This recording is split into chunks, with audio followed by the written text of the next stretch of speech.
explicaciones y vuelva a venir para acá, bueno, todo indica que por este año ya está todo completo en materia del recinto, lo que corresponde al recinto. En el Senado hay mucha actividad y mucha actividad todavía por hacer de acá hasta fin de año, inclusive después de las fiestas, pero bueno, todo lo que dejó la sesión intensa, extensa también, lo va a tener acá en el desarrollo de nuestro programa. Bueno, todo lo que sucedió, una sesión que se extendió hasta las 4 menos 10 de la madrugada. Bueno, tranquilamente para una sesión de presupuesto es un horario absolutamente razonable. Tengamos en cuenta que había arrancado a las 14 horas, o sea, se extendió mucho tiempo. El oficialismo se retiró con un sabor agridulce a partir del hecho de que, bueno, tuvo el presupuesto, que es lo más valioso, pero bueno, finalmente cayó un capítulo entero, que era el capítulo 11, que fue el tema, la comidilla de toda la jornada, y bueno, finalmente fue votado en contra. Bueno, de todo esto les vamos a hablar a lo largo de este programa, así que durante la próxima hora y media, hace mucho calor, quédese junto a la pantalla de DTV y bueno, se va a enterar de todo lo que sucedió, de todo lo que va a suceder y todo lo que puede llegar a suceder en los próximos días y en el próximo año, inclusive a partir de bueno, lo que se mostró ayer en lo que fue el debut de más de 100 legisladores en el nuevo Congreso de la Nación, en la nueva Cámara de Diputados. De todo eso vamos a hablar a lo largo de este programa. Ahora vamos a los títulos de la jornada.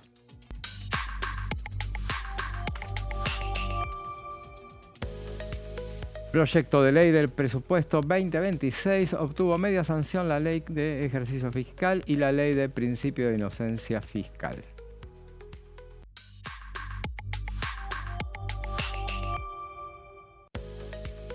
Modernización laboral. Continúa el debate en el Senado en el plenario de comisiones de Trabajo y Previsión Social y de Presupuesto y Hacienda.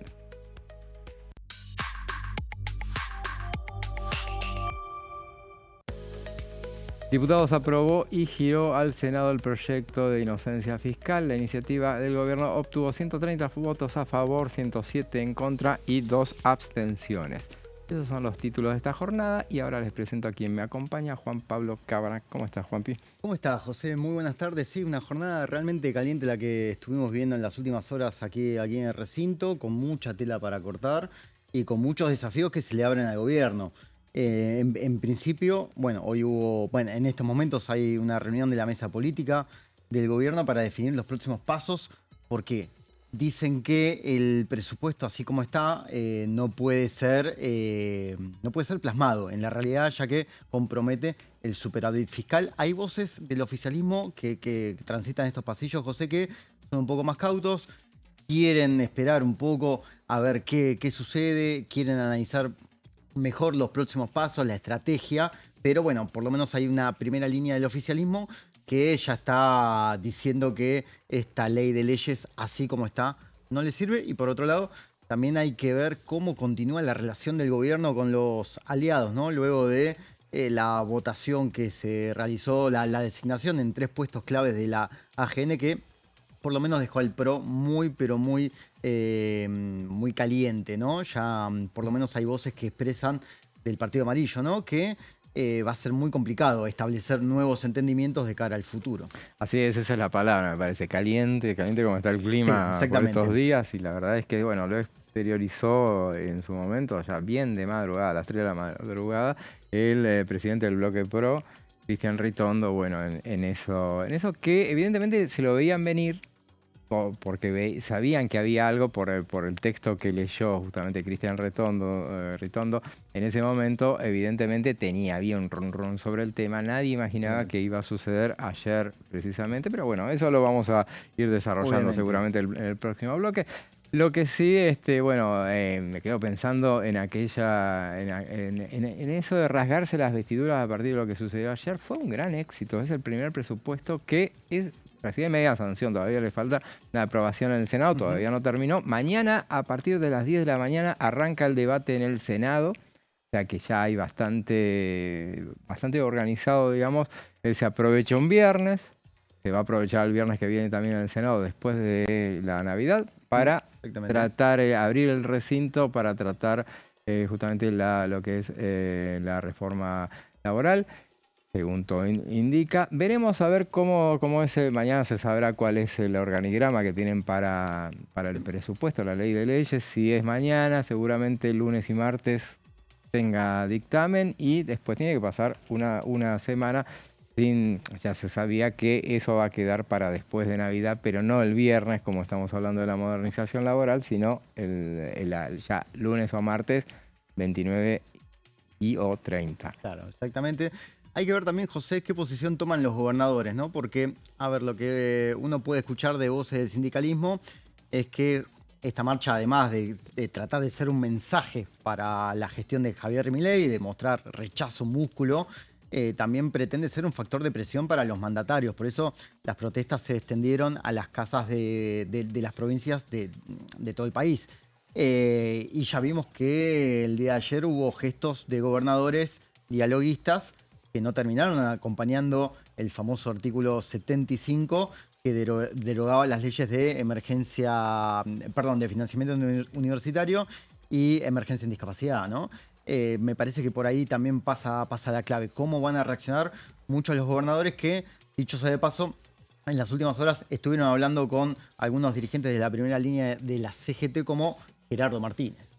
Habla de gobernadores y dos de los gobernadores van a estar esta tarde en el Congreso de la Nación. Uno es el sanjuanino Orrego, el otro no me acuerdo quién es, creo que es Cornejo, creo que es de Mendoza. Es Ahora uno lo de vamos a los, chequear. vienen a hablar, van a estar en la comisión de, en el plenario de minería y de ambiente, donde están analizando la reforma de la ley de glaciares, que es otro de los temas que, bueno, justamente se está tratando en este periodo extraordinario. La idea justamente es incorporarla probablemente al debate de lo que es la modernización laboral. Entonces podría llegar a ser el viernes que viene que fuera justamente mañana, hoy mismo van por el dictamen del proyecto de modernización laboral. Sí.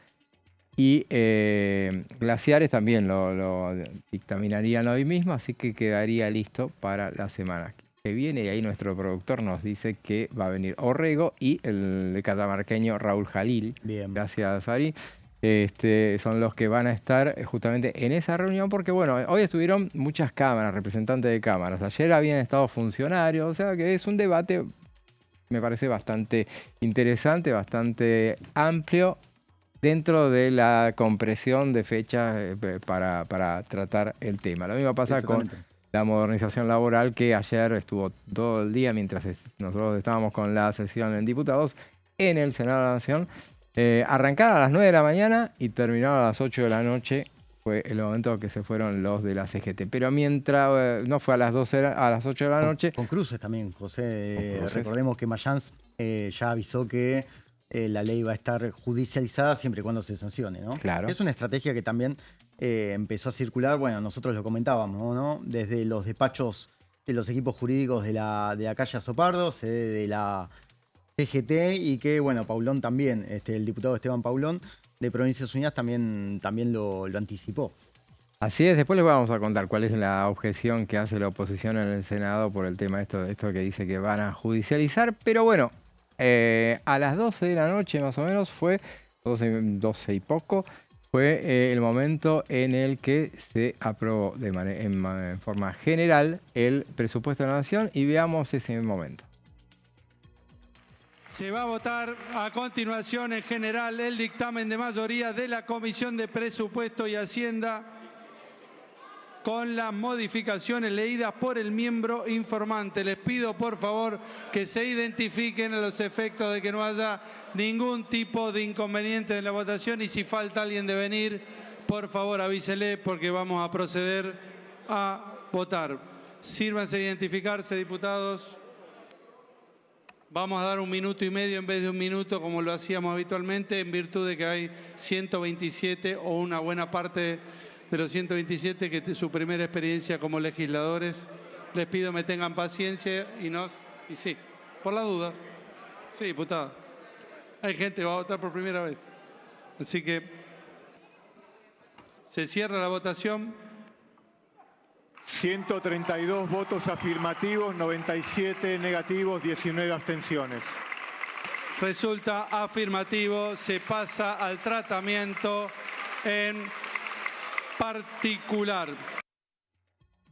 Ahí veíamos la votación, 132 votos a favor, 97 en contra y 19 abstenciones. Las abstenciones, arrancamos por el final, correspondieron. 17 fueron de Provincias Unidas, o mejor dicho, el Interbloque Unidos, y 2 de la Coalición Cívica. Esas fueron las abstenciones. Los votos a favor hubo 94 de La Libertad Avanza, hubo 22 de Fuerzas del Cambio, o sea, aquellos que después a la noche se retiraron muy enojados. Después vamos a hablar de ese tema, justamente.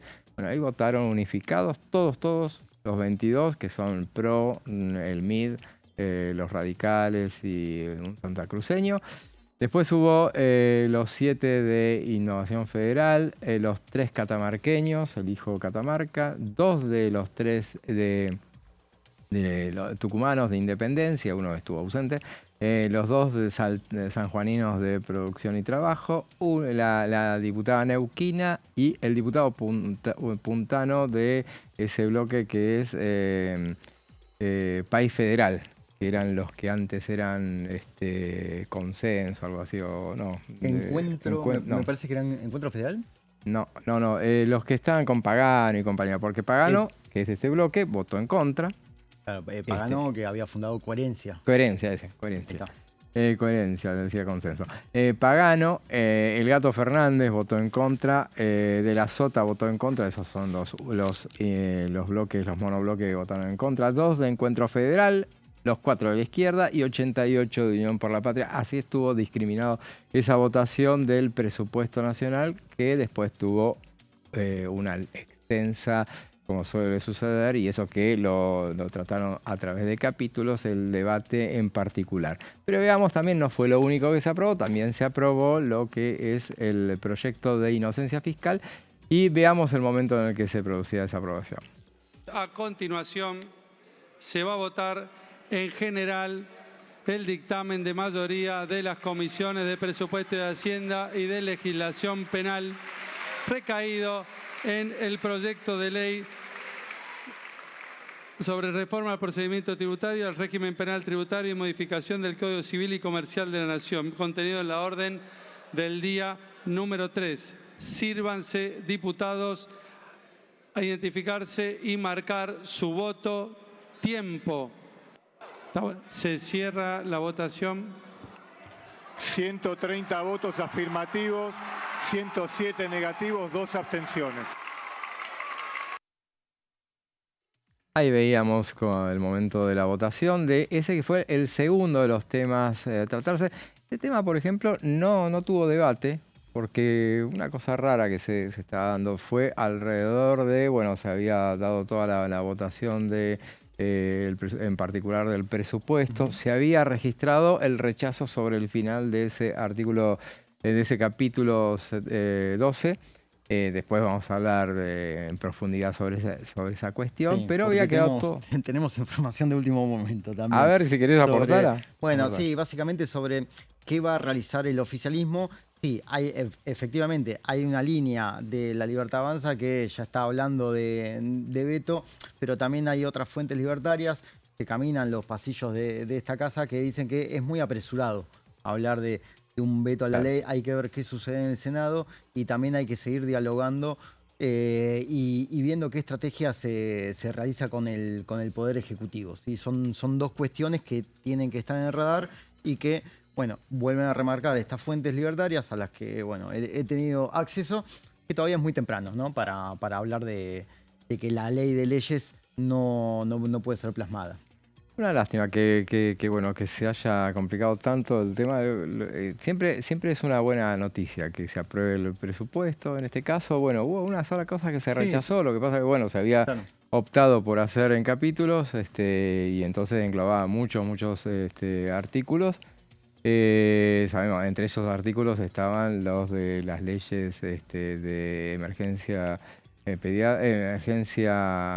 en discapacidad y el tema del financiamiento universitario. Bueno, también zonas frías, pero bueno, ya dije, después vamos a hablar de ese tema. Pero bueno, la verdad es que, no sé, me parece que... Sí, todo apuntaba a que el oficialismo se lleve una buena imagen y quedó empañada además por esta incluso disputa, bueno, no digo disputa, ¿no? Pero debate por lo menos interno sobre qué camino tomar ante estas leyes que comprometen el equilibrio fiscal y que, bueno, es una cuestión que la Libertad Avanza no piensa tocar. De hecho, mientras el debate era bastante álgido en la Cámara de Diputados, el presidente ofreció una entrevista en la que, bueno, volvió a hablar de la importancia del programa económico, de los logros de la gestión y de las cuentas públicas y de la importancia, ¿no? De la relevancia que tuvieron, que tuvo el orden de las cuentas públicas en estos 2 años de mandato.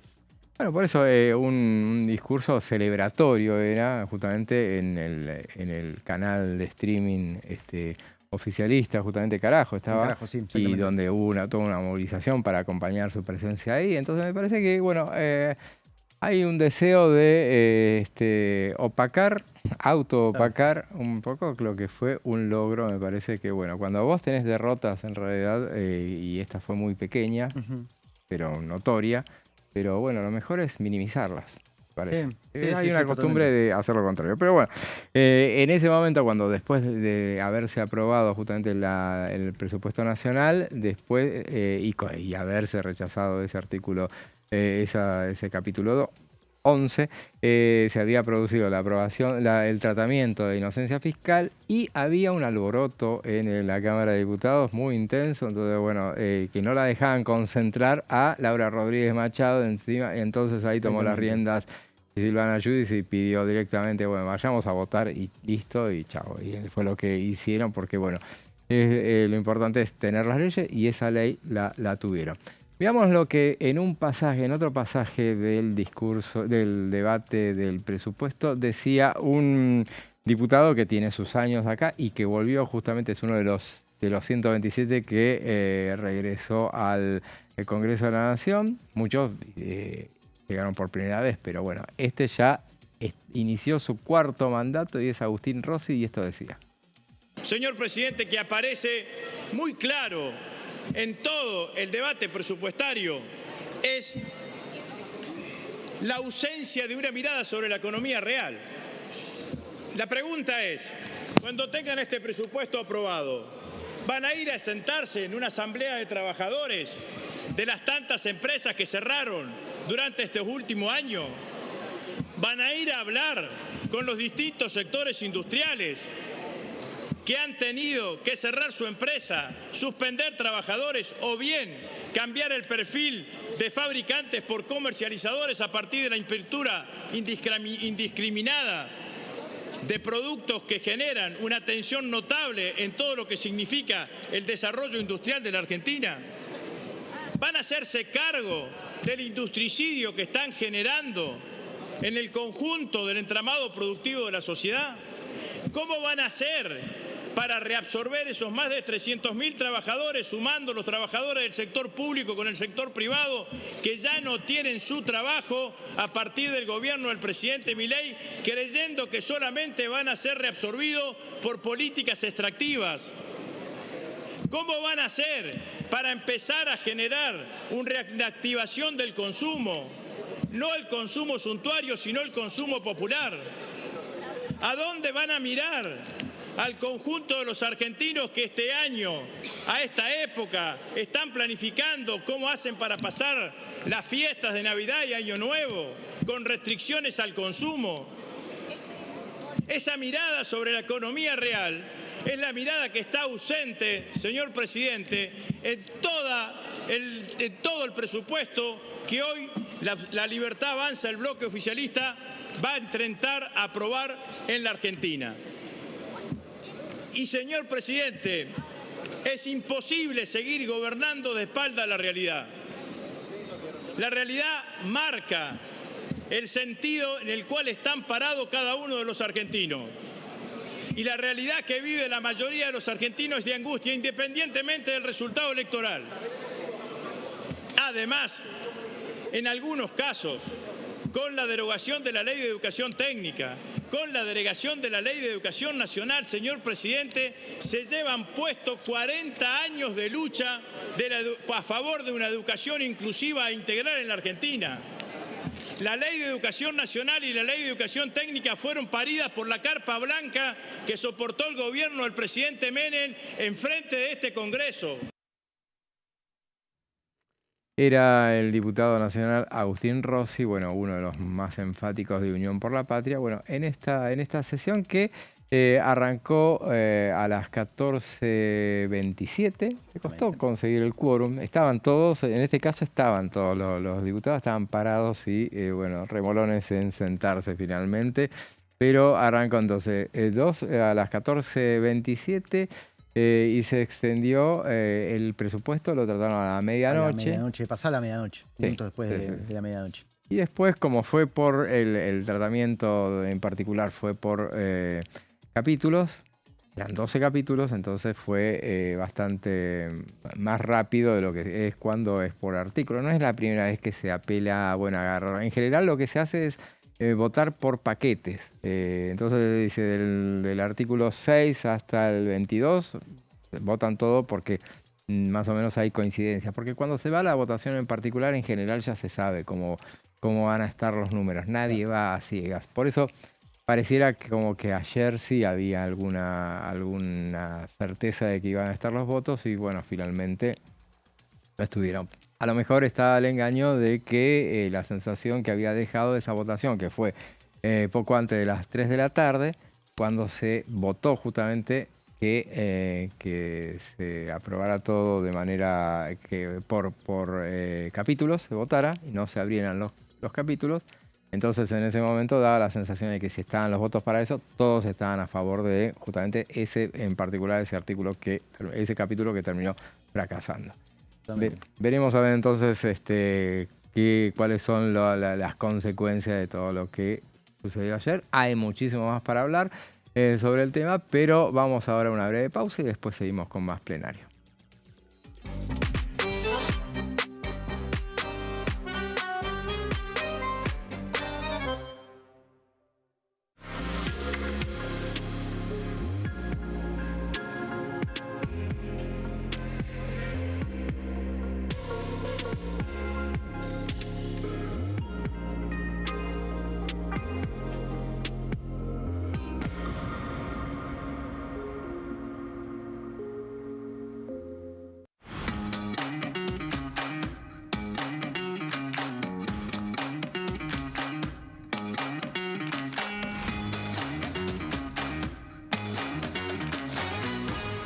Pasos perdidos. De lunes a viernes, 16:30 horas. ¿Quiénes conforman el Congreso? El Congreso de la Nación está conformado por la Cámara de Diputados y la Cámara de Senadores. La Cámara de Diputados representa al pueblo de la nación argentina. Esto significa que las provincias más grandes y con mayor cantidad de habitantes tienen muchos más diputados que las provincias más pequeñas. La manera de establecer las cantidades es proporcional. Por ejemplo, la provincia de Buenos Aires cuenta con 70 diputados nacionales y la provincia de Tierra del Fuego con 5. La Cámara de Senadores representa a las provincias. Cada provincia envía 3 senadores al Congreso Nacional. El total de senadores es 72, dado que las provincias argentinas son 24. Este es el número fijo, estipulado por la Constitución Nacional. Cada 2 años, el Congreso Nacional renueva la mitad de sus diputados y 1/3 de sus senadores nacionales. El mandato de los senadores es de 6 años, mientras que el de los diputados es más breve, dura solamente 4 años. La Cámara de Diputados tiene 257 miembros. En el recinto, los diputados se agrupan en bloques y en interbloques que expresan partidos políticos o afinidad ideológica. Existen también los monobloques, integrados por un solo diputado. El bloque oficialista se dispone a la derecha del presidente de la Cámara, el bloque opositor mayoritario a la izquierda y en el centro los bloques con menos cantidad de integrantes. Son requisitos para ser diputado: tener al menos 25 años, 4 años de ciudadanía argentina, haber nacido en la provincia por la que se postula o haber residido en ella los 2 años precedentes.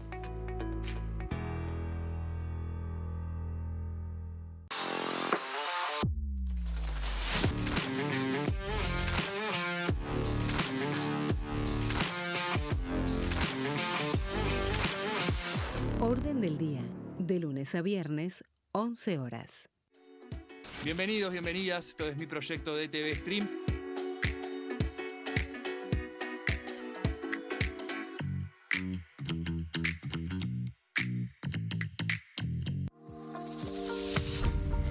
¿Qué función cumple el Congreso?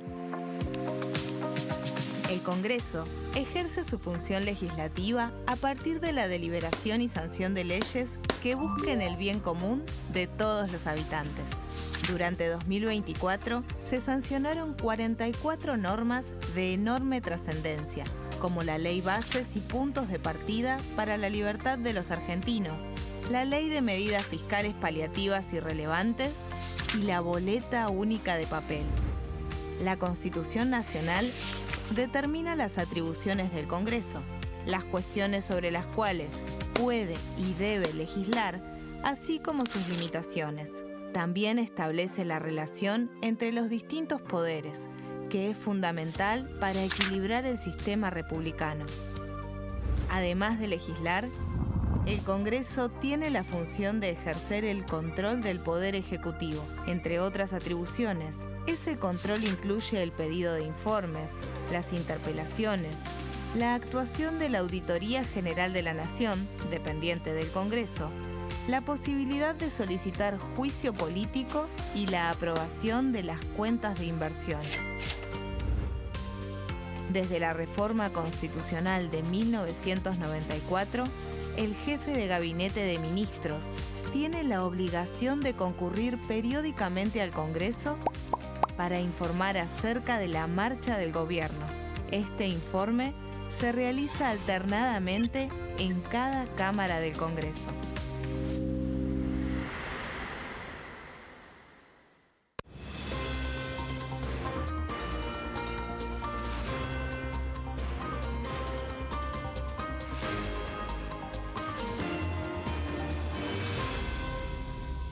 Consenso, de lunes a viernes, 12 horas.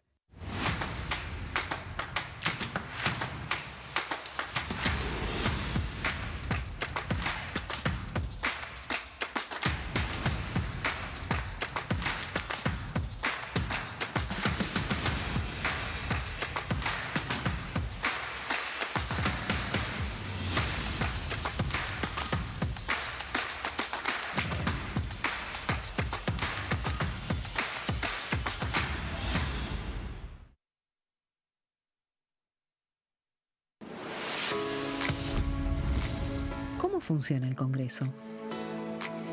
Las sesiones son el espacio donde los diputados debaten proyectos de ley para su aprobación, modificación o rechazo. En una misma sesión pueden tratar varios proyectos de ley. Las sesiones ordinarias comienzan el 1 de marzo, cuando el presidente de la Nación inaugura el periodo ante la Asamblea Legislativa y se extiende hasta el 30 de noviembre. El Poder Ejecutivo puede convocar a sesiones extraordinarias o prorrogar las sesiones ordinarias. La sesión es dirigida por el presidente de la Cámara de Diputados, que administra el uso de la palabra y las distintas instancias del funcionamiento.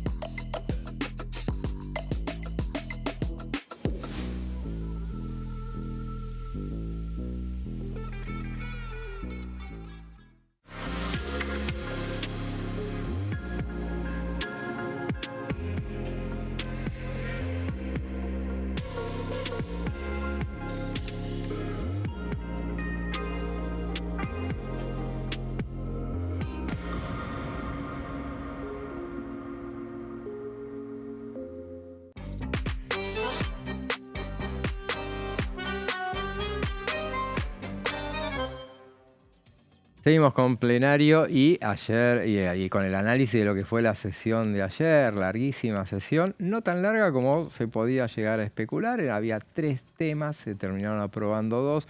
Hubo uno que directamente no pasó por el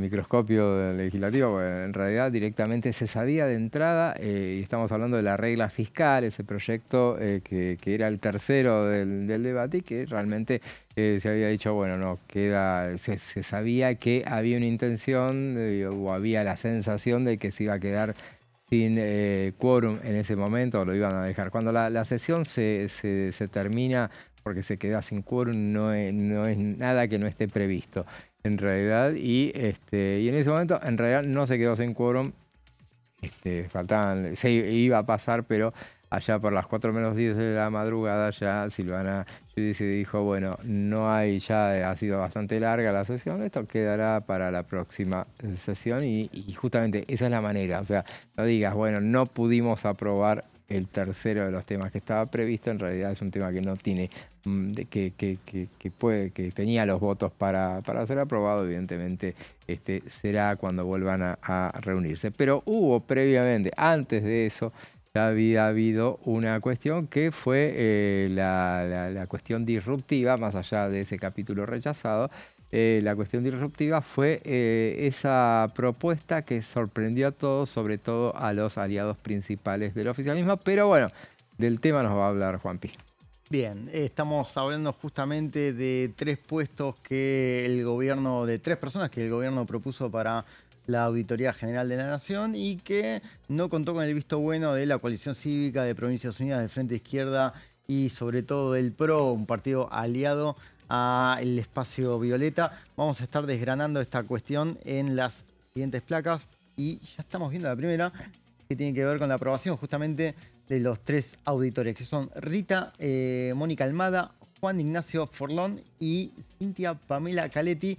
Por lo menos hay 2 nombres que no tienen demasiado conocimiento para el público en general. Estamos hablando de una abogada, yo ahí estuve buscando, José, algunos datos, ¿no? Abogada egresada de la Universidad de Buenos Aires. Rita Exactamente, Mónica Almada. Ella es, Rita Almada es la que responde a La Libertad Avanza. Sí, exactamente. Forlón es de UP. De UP, exactamente, que incluso, bueno, tuvo un paso por la función pública como presidente y ya estaba en la auditoría. Exactamente, estaba realizando tareas de asesoría en el órgano de control de la Nación.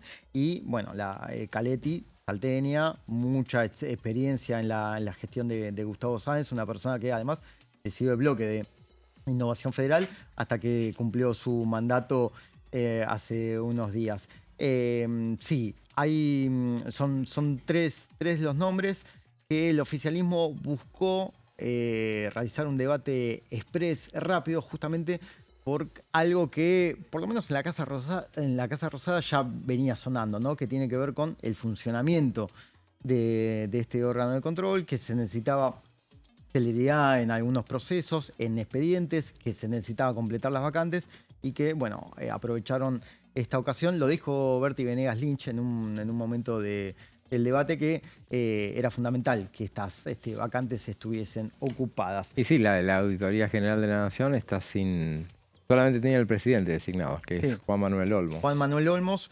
que, bueno, todo el mundo sabe, en el mundillo de la política sabe que es uno de los principales, además de ser uno de los vértices del peronismo porteño, es uno de los principales articuladores, negociadores que tiene el partido opositor con distintos órganos a nivel estatal y también a nivel municipal, ¿no? En territorio porteño sabemos que es una persona que teje muy buenos lazos y que sus acuerdos suelen ser estables, ¿no? ¿Qué es lo que dijo, lo que establecieron los aliados al gobierno, los opositores como la Coalición Cívica, la UCR? Que se retiraron en señal de protesta porque no fue un tema acordado para las sesiones extraordinarias, ¿sí? Es uno de los argumentos principales que utilizó, por ejemplo, el presidente del bloque PRO, Cristian Ritondo, que me dijeron que por estas horas sigue mascullando mucha, pero mucha bronca. Argumentaron que la designación era inconstitucional porque no se podía tratar fuera del temario previsto, tal como está en esta placa que estamos viendo. Y en la siguiente vamos a encontrar un detalle más que mostró el legislador, que tiene que ver con la violación del artículo 65 de la Constitución y que habló de falta de códigos. En el entorno de Ritondo también agregan que va a ser muy complicado que la relación se pueda restablecer y que también será difícil que en el futuro, en otra votación, encuentren a La Libertad Avanza y al PRO votando en sintonía, ¿sí? Y hay otro detalle bueno, además Ritondo sostuvo que la elección de auditores no es un asunto parcial o interno del Congreso, es que esta cuestión va a ser judicializada. Vamos a ver cuál es exactamente el pedido de la presentación. Todavía no está hecha, pero la gente que está trabajando con Ritondo así lo dio a entender en los últimos minutos, ¿sí? Y en la siguiente placa también vamos a encontrar que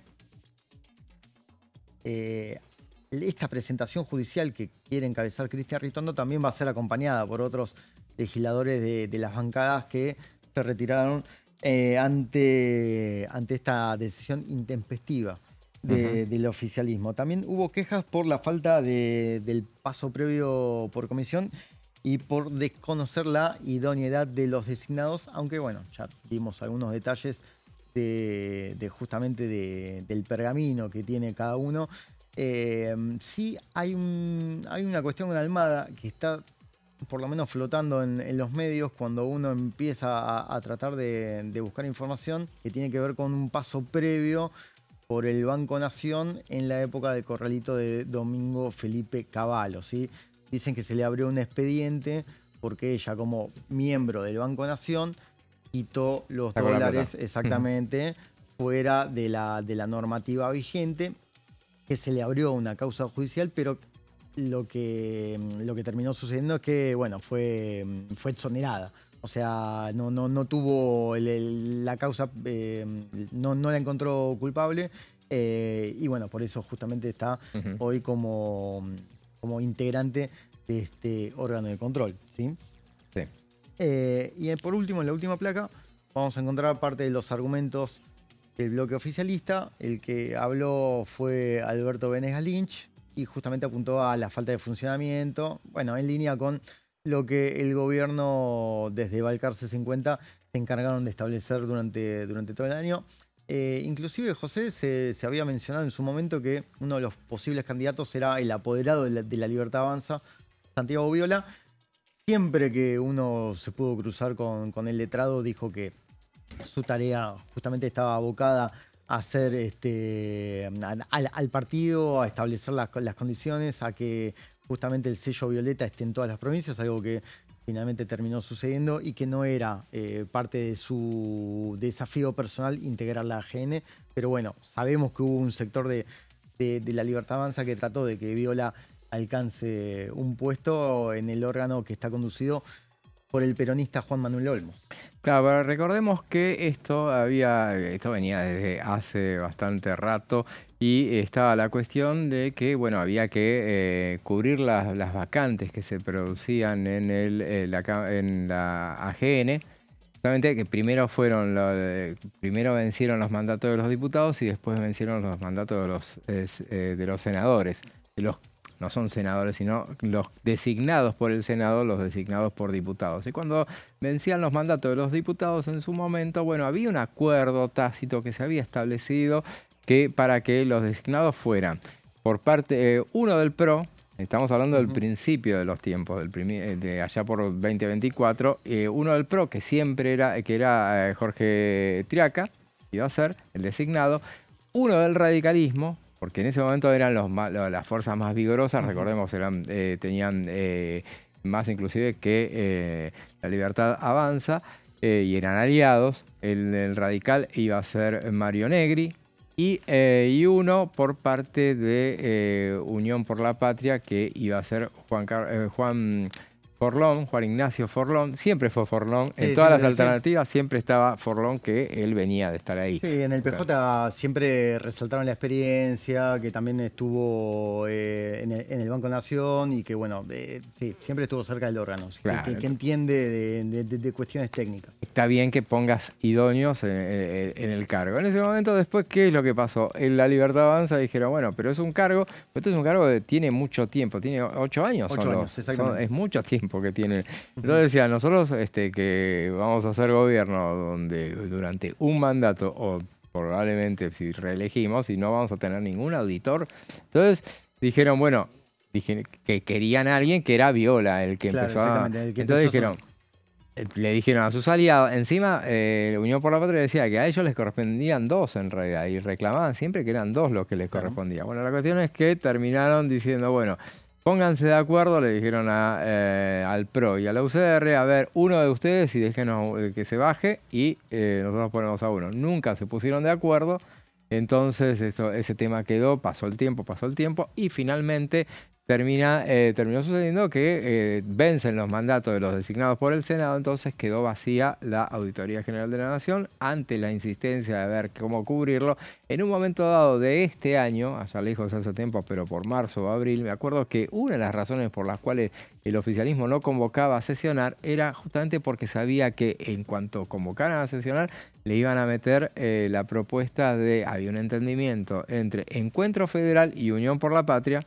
Ahora se trabaja toda la ventidura de hacer acuerdos con Unión por la Patria, pero la verdad es que es el que te da los votos, en todo caso, para, sí, obviamente, sí, es claro. para complementarlo. Entonces, al final, bueno, terminaron diciendo, bueno, hicieron e iban a hacer Emilio Monzó, iban a tratar de ponerlo a Emilio Monzó, por designar 2 por lo menos, Emilio Monzó y Juan Ignacio Forlón, siempre Forlón.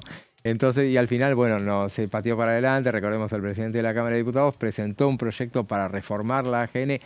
Se habló de alternativa, de sumar un auditor más de diputados, restárselo al Senado, bueno, alternativas que pasaban por ese lado, y después finalmente terminó poniéndose todos de acuerdo que había que modificar ese tema. Ojalá que lo repongan para bueno, hacer una ley.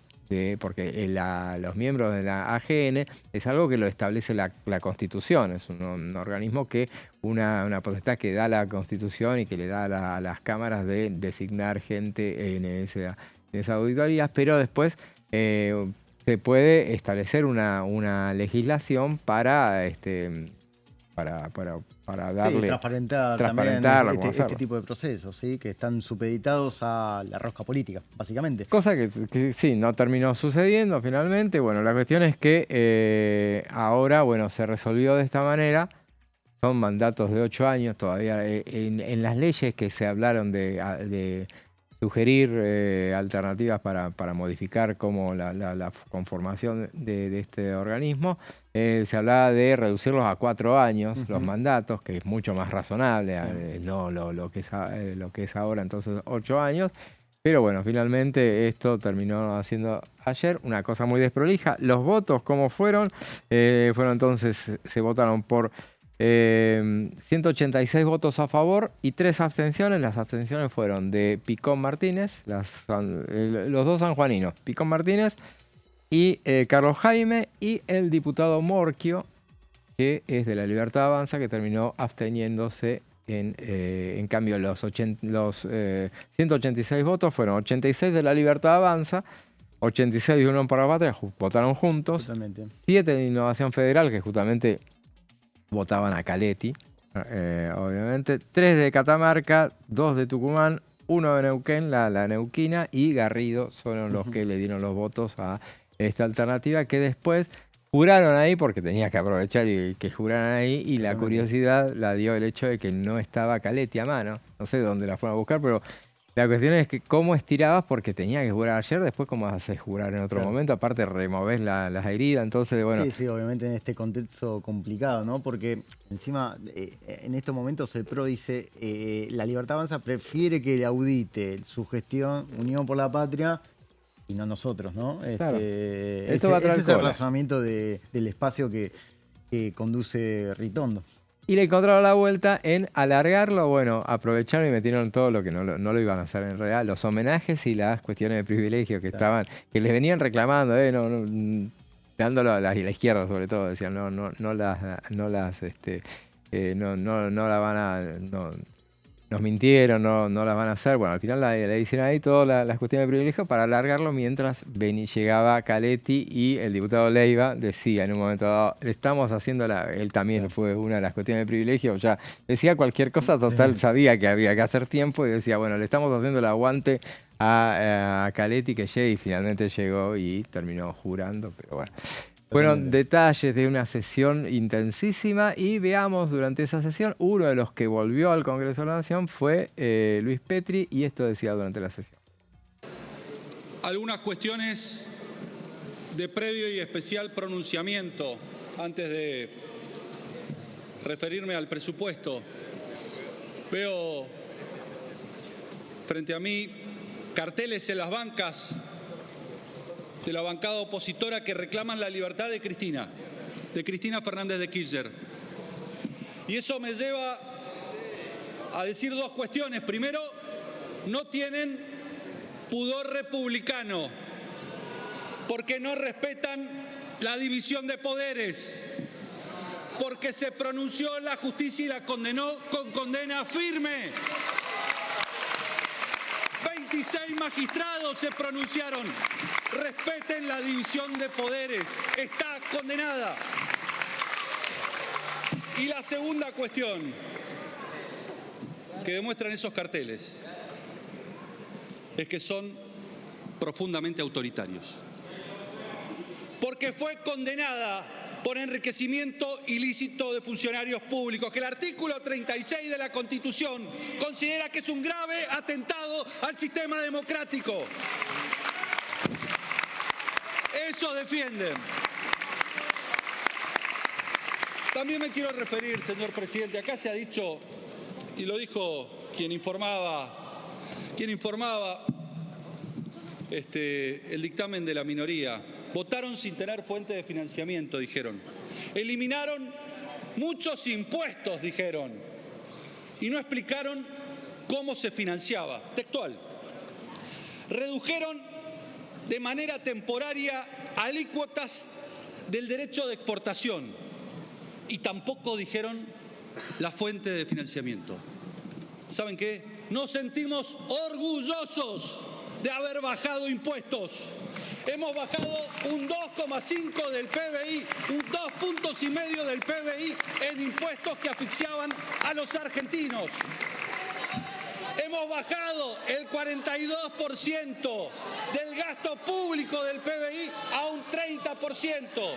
Que me dejen hablar, señor presidente. Diputada, por favor, tuvo sus 5 minutos, por favor. A un 31% que representaba el gasto público. 19 impuestos se redujeron o eliminaron durante la gestión del presidente Javier Milei.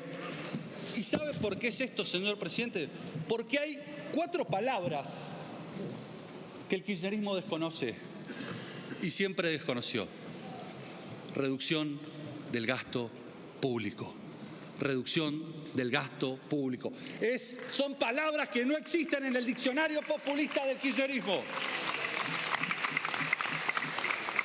Y por eso decíamos que pasó de representar un 42% del producto a un 31%, y lo vamos a seguir bajando. Y a partir de allí vamos a poder seguir bajando impuestos que asfixian a los que producen y a los que quieren trabajar en este país. A los diputados que hablaban de que compramos avioncitos, quédense tranquilos. Los F-16 defienden a 48 millones de argentinos, incluso a los que no los quieren. Y ahora voy a hablar del presupuesto, porque hoy estamos pasando de un Congreso tirapiedras que trató de voltear un programa económico a un Congreso que tiene una agenda de crecimiento y de progreso. Y por eso estamos tratando el presupuesto, y por eso tratamos inocencia fiscal, y por eso tratamos compromiso fiscal, y por eso el Senado está tratando reforma laboral. Y por eso el presidente vetaba esas leyes, pero no solamente las vetó el presidente, que esto es lo importante. La vetó la mayoría de los argentinos el 26 de octubre, cuando avaló a este gobierno. Y por eso anunciamos un 35% de aumento a las prestaciones de discapacidad, un 61% de aumento a los médicos y a los prestadores del Garrahan. Y por eso el presupuesto social de este presupuesto supera el 70%. Decíamos, señor presidente, no me quiero extender, pero decíamos, estamos rompiendo con décadas de decadencia, con ese círculo vicioso de emisión monetaria, inflación, pérdida del poder adquisitivo, aumento de la pobreza, incremento de los planes y del empleo público, aumento de impuestos y endeudamiento y más emisión, y allí ese Estado presente y elefantiásico que terminábamos pagando todos los argentinos. Hoy estamos bajando impuestos, hemos eliminado la emisión monetaria y hemos bajado la deuda en más de 50.000 millones de dólares, mal que les pese. Era el diputado Luis Petri. Respeten la cuestión de poderes, justamente la división de poderes, decía el diputado, en referencia a los carteles que estaban en Unión por la Patria. Habían puesto carteles que decía Cristina libre. Era el cartel y bueno, el reclamo de que así es ese sector. Bueno, Petri hizo todo es uno de los oradores potentes que tiene hoy por hoy el oficialismo, viene el radicalismo, creo que es el tercer mandato que tiene. Sí, creo que sí. Además, bueno, fue ministro de Defensa, una gestión que fue muy ponderada por los altos mandos del Ejecutivo y que eso le valió la chance de ser candidato a diputado nacional. Así que bueno, presidió también la sesión durante buena parte. Se repartieron entre el presidente de la Cámara, obviamente, Luis Petri presidió bastante, y Berti Venegas Lynch presidió también largos pasajes fueron más que lo habitual. Estuvo ausente Martín Menem porque justamente da la señal de que estaban activamente participando de las negociaciones, para ver conseguir los votos para este tema. Bueno, vamos a una breve pausa y después seguimos con la parte final de plenario.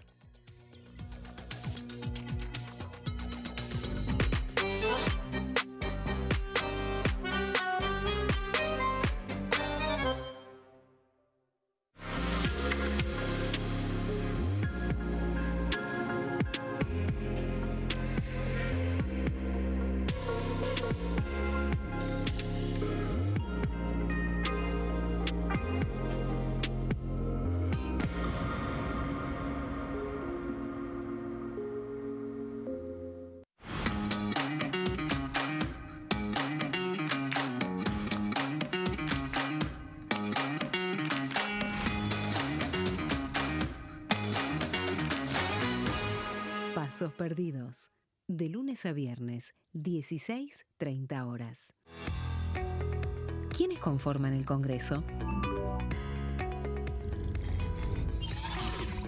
El Congreso de la Nación está conformado por la Cámara de Diputados y la Cámara de Senadores. La Cámara de Diputados representa al pueblo de la nación argentina. Esto significa que las provincias más grandes y con mayor cantidad de habitantes tienen muchos más diputados que las provincias más pequeñas. La manera de establecer las cantidades es proporcional. Por ejemplo, la provincia de Buenos Aires cuenta con 70 diputados nacionales y la provincia de Tierra del Fuego con 5. La Cámara de Senadores representa a las provincias. Cada provincia envía 3 senadores al Congreso Nacional. El total de senadores es 72, dado que las provincias argentinas son 24. Este es el número fijo, estipulado por la Constitución Nacional. Cada 2 años, el Congreso Nacional renueva la mitad de sus diputados y 1/3 de sus senadores nacionales. El mandato de los senadores es de 6 años, mientras que el de los diputados es más breve, dura solamente 4 años. La Cámara de Diputados tiene 257 miembros. En el recinto, los diputados se agrupan en bloques y en interbloques que expresan partidos políticos o afinidad ideológica. Existen también los monobloques, integrados por un solo diputado. El bloque oficialista se dispone a la derecha del presidente de la Cámara, el bloque opositor mayoritario a la izquierda, y en el centro, los bloques con menos cantidad de integrantes. Son requisitos para ser diputado: tener al menos 25 años, 4 años de ciudadanía argentina, haber nacido en la provincia por la que se postula o haber residido en ella los 2 años precedentes.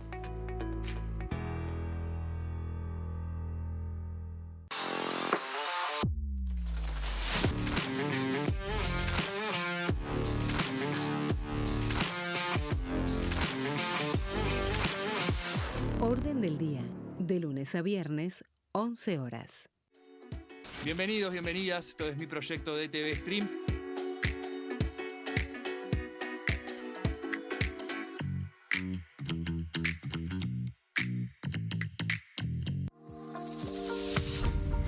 ¿Qué función cumple el Congreso?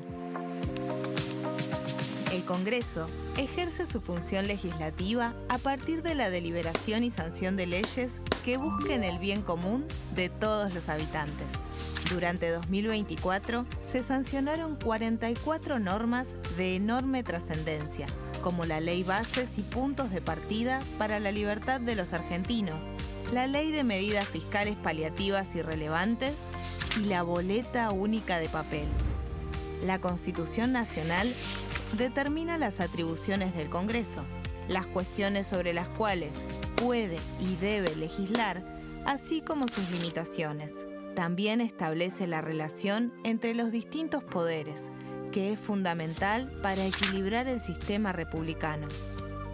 Además de legislar, el Congreso tiene la función de ejercer el control del Poder Ejecutivo. Entre otras atribuciones, ese control incluye el pedido de informes, las interpelaciones, la actuación de la Auditoría General de la Nación, dependiente del Congreso, la posibilidad de solicitar juicio político y la aprobación de las cuentas de inversión. Desde la reforma constitucional de 1994, el jefe de gabinete de ministros tiene la obligación de concurrir periódicamente al Congreso para informar acerca de la marcha del gobierno. Este informe se realiza alternadamente en cada Cámara del Congreso.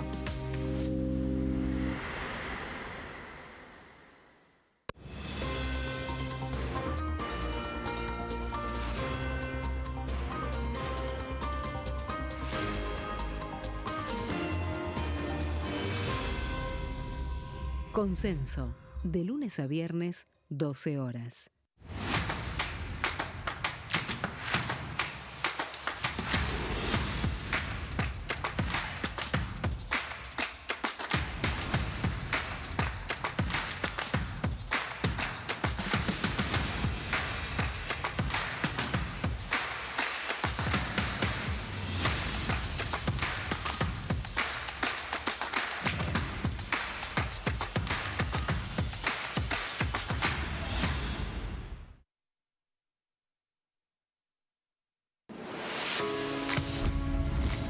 ¿Cómo funciona el Congreso? Las sesiones son el espacio donde los diputados debaten proyectos de ley para su aprobación, modificación o rechazo. En una misma sesión pueden tratar varios proyectos de ley.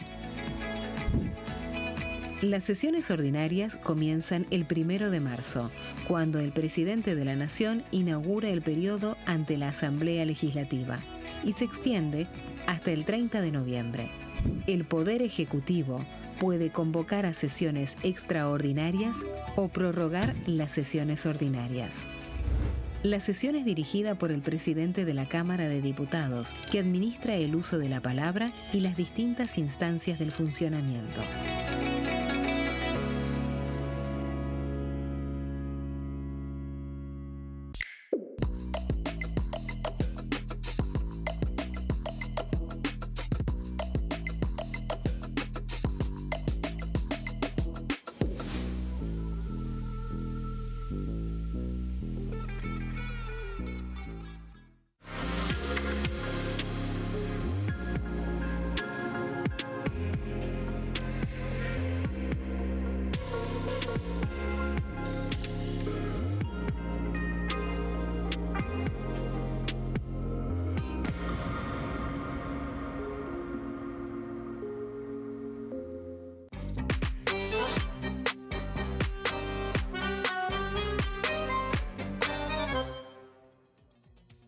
Hablábamos durante todo el programa de lo que fue y todo lo que dejó la sesión de ayer. Bueno, vamos a tener para varios días para contarles. Y también está la cuestión de lo que sucede en el Senado de la Nación, donde está avanzando el debate por la modernización laboral. Pero bueno, hay una cuestión que dijimos, lo vamos a dejar para después para explicarlo en detalle, que es lo que sucedió con el sonado artículo o capítulo 11 del presupuesto nacional. Pero para hablar de eso la convocamos a nuestra compañera Daniela Romero, que ya nos está, ahí está. ¿Cómo estás, Dani? ¿Cómo estás, José? ¿Cómo estás, Juanpi? ¿Todo bien? Dani, ¿cómo va? Todo bien, todo bien. Y queremos saber, la caída del capítulo 11, ¿era una caída anunciada, te parece? ¿Cómo lo ves? Fue una novela, la caída del capítulo 11, que comenzó en realidad con la reunión de comisión del presupuesto, que ahí se dio a conocer la intención del gobierno de derogar estas dos leyes, la de emergencia en discapacidad y la de financiamiento universitario, no así la de emergencia en pediatría, por una cuestión de que el gobierno considera que ya empezó a saldar muchas cuestiones relacionadas al aumento salarial. De todos modos, hay un bono que se tomaba en cuenta en esa ley que no se está aplicando, eso es algo que alertaban algunos diputados, pero ante la avanzada judicial por la aplicación de las leyes es que el gobierno entonces quiere avanzar con su derogación o modificación. Eso es lo que vamos a ver durante los próximos días. Al principio se pensó que podía llegar a haber algún tipo de acuerdo con los gobernadores para consolidar esa derogación al estar incluida en el capítulo y al ser la votación por capítulos. Cuando está la reunión de labor parlamentaria a las 12, antes de la sesión, no se llegó a un acuerdo sobre cómo hacer la votación y se sometió a consideración a través de una moción de Gabriel Bornoroni, de La Libertad Avanza, y se votó en el recinto justamente que la votación en particular sea por capítulos. Ahí el gobierno respiró, porque pensó, bueno, entonces podemos, con todo el resto de las cuestiones que se incluyen dentro del capítulo, forzar también esta derogación. Sin embargo, hubo muchos volantazos de parte de gobernadores aliados que no se vieron venir y finalmente se cayó todo el capítulo. Así que ese es el resumen de lo que sucedió. Esto terminó resolviéndose a la madrugada, pero estuvo transpirando a toda La Libertad Avanza toda la jornada de ayer. De todos modos, lo que dicen en el gobierno es que destacan que se haya aprobado en general. Vamos a ir a los números. Se votó, ahí está, tenemos 132 votos a favor, 97 en contra, 19 abstenciones, 9 ausentes. Esta es la votación en general del presupuesto, que también en el gobierno consideran que fue una buena señal, por ende tratan de ver, digamos, el vaso medio lleno en este sentido y tienen alguna expectativa de poder salvar cuestiones del capítulo 11 en el Senado. Así que vamos a ir a la siguiente placa. Como decíamos, dentro de este capítulo 11 se encontraba el artículo 75 que buscaba la derogación de estas dos leyes. Esto estaba metido dentro de un montón de otras cuestiones que vamos a ir a la siguiente placa, que van desde la limitación del régimen de zonas frías. Esto es importante para entender por qué también Provincias Unidas no dudó básicamente en votar en contra del capítulo, porque había muchos gobernadores que no querían derogar las leyes de discapacidad y financiamiento universitario, pero encima se le suma que a Córdoba y a Santa Fe no les interesa que se limite su alcance, ¿no?, en el régimen de zonas frías. De hecho, bueno, estuvo Ignacio Torres, el chubutense, en el Congreso, porque al tener el artículo 75, que funcionó como una especie de mancha, ¿no?, de todo el resto del capítulo, se puso también en riesgo todo el resto, que fue lo que terminó pasando. También se incluyó, este era como el truco, ¿no?, por decirlo de alguna forma, la estrategia, la actualización trimestral de aranceles para discapacidad, que es una actualización trimestral que tendría que hacer el Ministerio de Salud junto con la ANDIS, y que en el caso de no establecer esa actualización se hacía automáticamente por inflación, lo cual obviamente que eso es algo que lo veían muy favorable para el sector de discapacidad. Sin embargo, claramente al tener la derogación y el costo político que implicaba la derogación de la ley de emergencia, pesó muchísimo más. También se incluían cuestiones sobre las deudas que tiene Camesa para que haya como una especie de salvedad de esas deudas de Camesa, que se vayan regularizando a través de las tarifas eléctricas y un montón de otras cuestiones relacionadas a la minería, a la energía, también la prórroga de la emergencia sanitaria nacional hasta diciembre del 2026. Así que había como muchas cuestiones que funcionaban como una presión, o el gobierno esperaba que funcionen como presión, para que el artículo 75 se mantenga. También hubo otra jugada, porque esta no fue la única. Lo vimos antes de la votación en general, lo anunció el miembro informante, Alberto Venegas Lynch, diputado de La Libertad Avanza y presidente de la Comisión de Presupuesto, que incluyó en el marco del capítulo 11, por un lado, un aumento presupuestario para el Poder Judicial, que el jefe de bloque de Unión por la Patria, Germán Martínez, denunció que lo hacía justamente para que si llegaba a judicializarse el capítulo 11, lo que decía Martínez es para que ningún juez ose de voltearlo, porque si lo voltea y lo declara inválido, atenta contra su propia caja, como que lo denunció como un gesto extorsivo. Claro, esto sucedió, Y después, esto fue una de las dos concesiones que apareció Berti Venegas Lynch anunciando antes de la votación en particular, dijo que iba a hacer un par de correcciones, todos pensamos que iba a hablar de la eliminación del artículo 75, no fue así, y ofreció dos cuestiones que tenían que ver con la ciudad, una que iba a estar en el capítulo 2, y esta otra que iba a estar en el capítulo 11, y eso fue lo primero que enojó a Ritondo, que no estaba en un buen día y obviamente lo terminó peor todavía. Y él dijo, bueno, pero no tiene ningún sentido que esté, salvo el sentido obvio que tenían de no me toques el 11, el capítulo 11, porque te pongo la cuestión judicial ahí. Sí, la idea del gobierno de incluir una especie de promesa, ¿no?, para cumplir con el fallo de la Corte Suprema y empezar a repartir, que ya en realidad reparte, ¿no?, lo que le corresponde a la Ciudad de Buenos Aires por la deuda de coparticipación. La idea que tenía Jorge Macri era hacer una especie de cronograma de pago, porque lo que decía es que si bien el Ministerio de Economía le gira los fondos los viernes, dice que es discrecional. Entonces lo que está buscando en realidad el PRO no es que le prometa al gobierno que lo va a hacer, sino cómo y cuándo lo va a hacer. Obviamente que al estar dentro del marco del presupuesto hay una garantía mucho más fuerte, así que era una buena señal que el gobierno consideró que iba a ser clave para poder blindar el apoyo del PRO.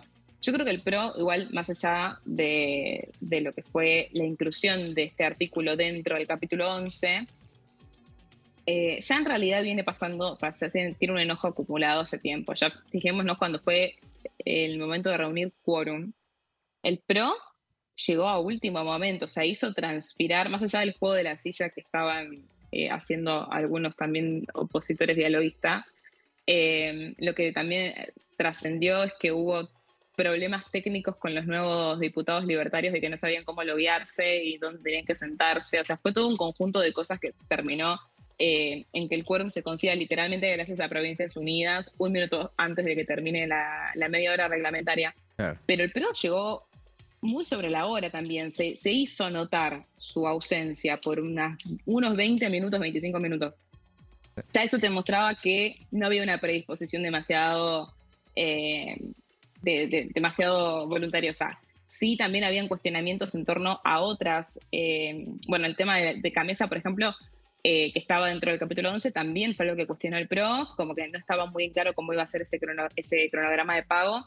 Y después, claro, cuando incluyen la deuda de coparticipación en el artículo 11, ya se había adelantado mucho la negociación por la Auditoría General de la Nación. Sí. Y a eso quiero ir con la siguiente placa. Acá también se metió otro factor importante que fue lo que pasó a las 3 de la mañana. Algunos como yo estábamos durmiendo, pero bueno, fue claramente un shock porque si bien se sabía que se estaba negociando designar a los auditores de la AGN, que recordemos que está paralizada hace mucho tiempo, básicamente hace un año, porque primero se vencieron los mandatos de diputados y después este año se vencieron los del Senado, bien a principio de año, por ende quedó sin auditores. Y eso, ¿por qué significa que se paraliza? Porque no es que los auditores son los que auditan, literal, pero sí son los que aprueban los informes de la auditoría. Entonces, vos tenés un montón de vencimientos, incluso con prestamistas del exterior, que vos no los podés, si no tenés auditores, nunca los podés saldar. Entonces, es un problema institucional que claramente eso llevaba a la urgencia. Lo que pasa es que la AGN se convirtió en una especie de repartijo de cargos, y eso es histórico. De hecho, recordemos que este año hubo un apuro de Emilio Monzó en un acuerdo con Sergio Massa, con el Frente Renovador, para que él sea el segundo candidato del peronismo, en aprovechamiento de que todavía la Libertad Avanza seguía en minoría. Claro. Cuando cambia el Congreso, se hace este recambio legislativo que termina con la Libertad Avanza como primera minoría. Había un sector del PRO que siempre quiso meter a Jorge Triaca. Había un sector del PRO un poco más entusiasta con la idea de poder hacer una negociación con el oficialismo, especialmente alegan, dado que fue un aliado importantísimo durante estos 2 años del gobierno de Milei. Sin embargo, también pesa mucho para el gobierno nacional el aporte que tienen las provincias, ¿no?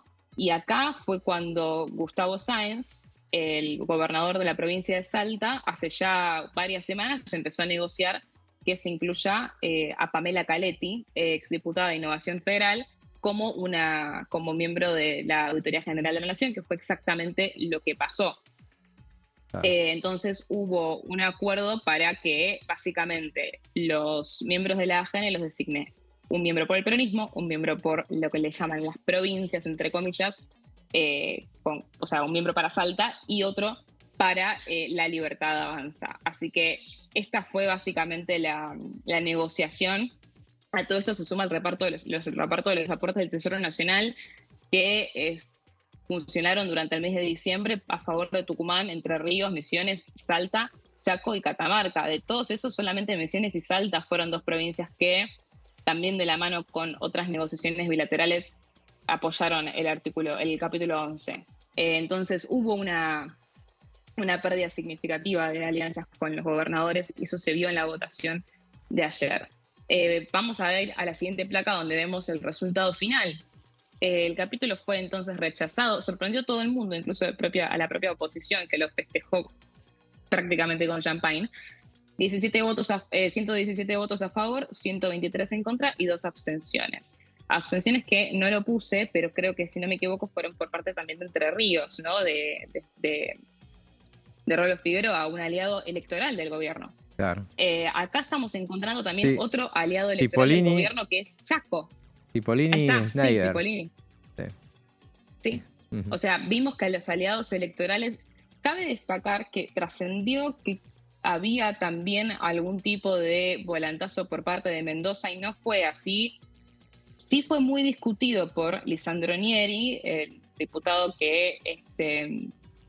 de la Unión Cívica Radical de Mendoza, que entiendo que es docente, el radicalismo históricamente tiene una bandera a favor de las universidades y por eso es que, de hecho, cuando se votó el veto del presidente Javier Milei al financiamiento universitario, los mendocinos apoyaron el veto de discapacidad, pero no el de universidades, justamente porque el radicalismo tiene un tema con siempre estar defendiendo la bandera de universidades. Así que Lisandro Neri se lo ha visto gritando en los pasillos del Congreso ayer, porque no era una decisión fácil.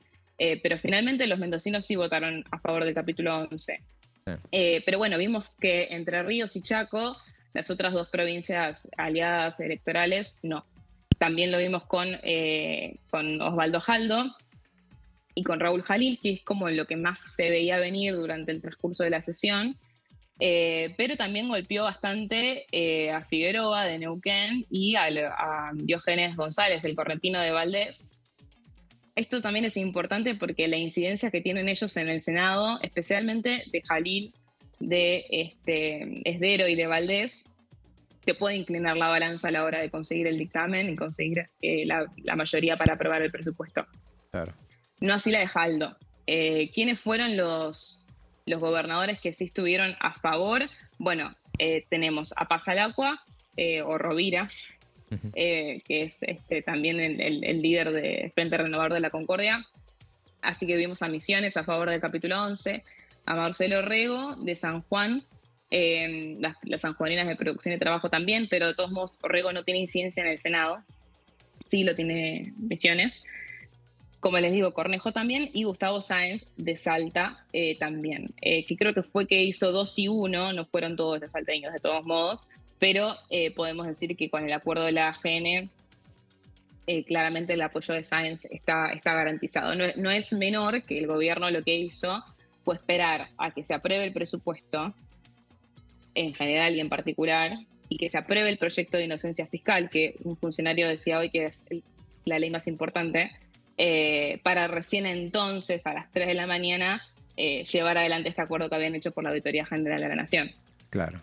Claro, ahí fue que, bueno, finalmente, y después lo otro, que la regla fiscal, que evidentemente mucho interés tampoco tenía, bueno, el oficialismo sí lo hacía, pero ya no iba a inmolarse por otra ley, porque encima si terminaban perdiendo en esa votación, no creo que fueran a perder, pero bueno, era una derrota, inclusive si al momento de votar se quedaban sin quórum, también iba a tener mejor hacer lo que terminaban haciendo, que fue decir, bueno, ya es muy tarde y hay pocos diputados, bueno, lo levantamos y listo. Sí, el proyecto de ley de compromiso nacional para la estabilidad fiscal y monetaria, que es esta regla fiscal, que también incluía sanciones penales para quienes emitan dinero sin justificación, sin respaldo, bueno, eso nunca había generado muchísimo consenso, era lo que decían algunos aliados, un apoyo más bien simbólico, porque cuando fue aprobado, que fue dictaminado por la Comisión de Presupuesto con 28 firmas, la misma cantidad de firmas que el presupuesto,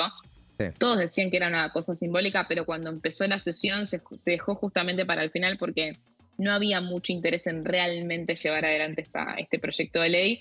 No así el de inocencia fiscal. El de inocencia fiscal sí, tenía mucho interés del Ejecutivo y también tenía mucho interés de los demás bloques. Recordemos que incluso ellos habían avanzado con un proyecto del estilo a mitad de año, en agosto, si no me equivoco. Sí, era un proyecto de Agos Carreño y Ricardo López Murphy, que actualizaba las multas, pero bueno, nunca terminó de prosperar en el Senado.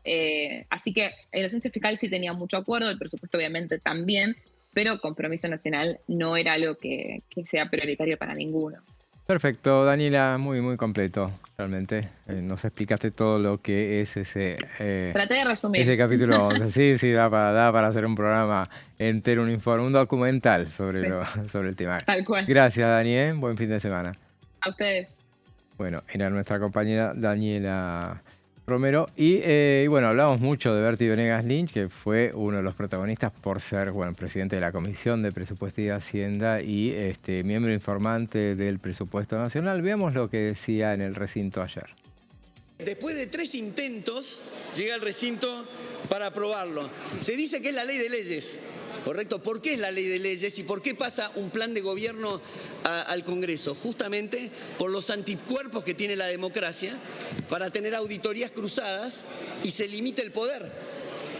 ¿Qué ha pasado? Extrañamente, el gobierno nacional en 3 oportunidades está sugiriendo bajar el gasto y autorregularse respecto del gasto y pasa por el Congreso que tiene que ser validado y le pedimos que rompa el equilibrio fiscal, que volvamos a la inflación, a la deuda y más impuestos. No hay antecedente que a un presidente le hayan rechazado un presupuesto, en este caso ya van 2. ¿Y por qué es esto? Y bueno, porque la gimnasia que nos tenía acostumbrado el kirchnerismo era que los gobernadores se tomaban el avión, generalmente sanitario, a Casa Rosada, intercambiaban favores políticos, compraban la voluntad de los gobernadores con los hilos que tiene acá en el Congreso, en el Senado y en la Cámara de Diputados, y le pasaban flujo de fondos para su obra pública, para blindarse mediáticamente y todos los disparates que paga el contribuyente, que se ha dado cuenta también, lean electoralmente lo que ha pasado, que se dieron cuenta, la gente vuelve a preguntar al ver esto, decir, ¿esta gente me representa? ¿Esta gente protege mis derechos o está construyendo redes políticas para vivir de la política?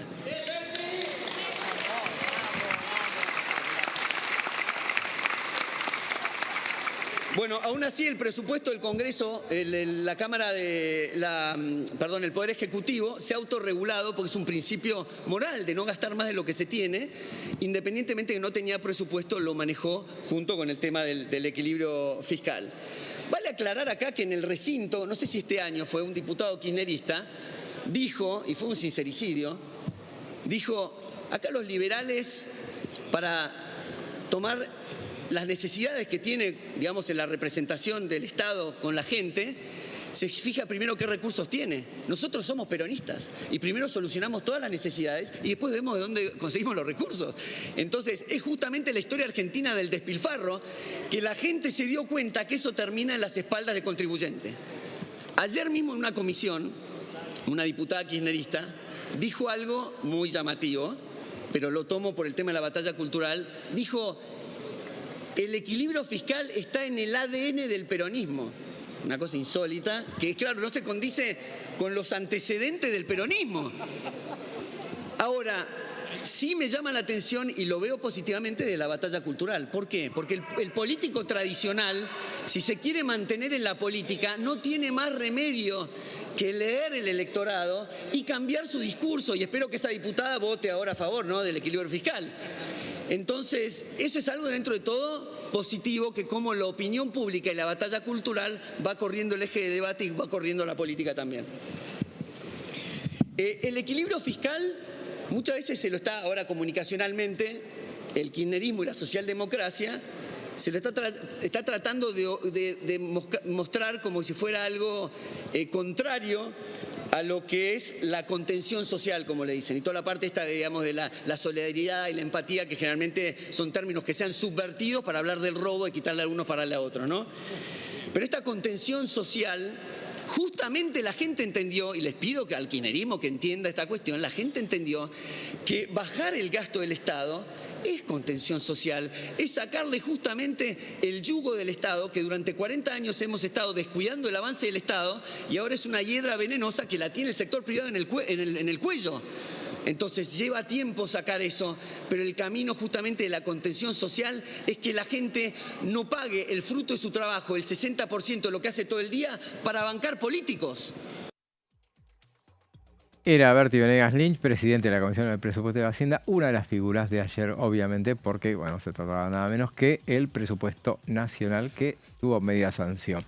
Gracias, Juan Pablo. Por favor, José, un placer, como siempre. Y gracias a ustedes por estar del otro lado. Ahora lo dejamos en compañía de Amanda Alma, Fernando Fraquelli y sus pasos perdidos. Nosotros nos volvemos a encontrar mañana viernes a partir de las 15. Hasta entonces.